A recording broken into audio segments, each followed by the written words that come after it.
করে গার্ড ওখানে রাখতে হবে বলা হয়েছে এবং তারা সবাই রাজি হয়ে গেছে।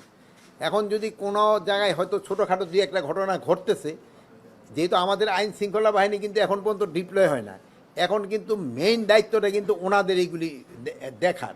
আর 24 তারিখ থেকে আমাদের আইন শৃঙ্খলা বাহিনী ডিপ্লয় হয়ে গেলে এটা আমাদের একসাথে, বাট এখনও আবার শুধু ওনাদের দেখা তা না, বাট এই ভিতরেও আমরা এখন ইনস্ট্রাকশন দিয়েছি যে আমাদের যে থানা পুলিশ রয়ে গেছেন, তারপরে র্যাব, বিজিবি, আনসার এরও এখনও পেট্রোলিং করবে, বাট অন গ্রাউন্ড ডিপ্লয় হয়ে যাবে হলো 24 তারিখ থেকে।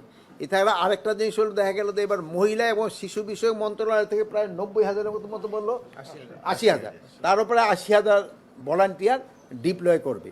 তা আমরা ভাবতেছি সবকটা যদি হয় আল্লাহ দিলে খুব ভালোভাবে পূজাটা উদযাপিত হবে।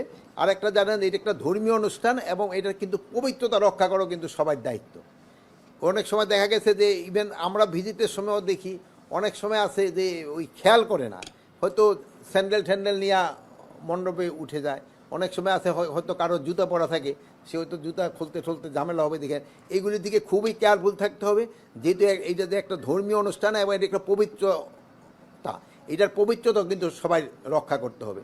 এই জন্য কোনো অবস্থায় যেন এটার পবিত্রতা ভঙ্গ না হয় এরকম কোনো কাজ যেন কেউ না করে, এগুলিকে পারে আপনারা একটু সবাই জানাবেন। এটা জানাইলে তো সবচেয়ে ভালো হবে।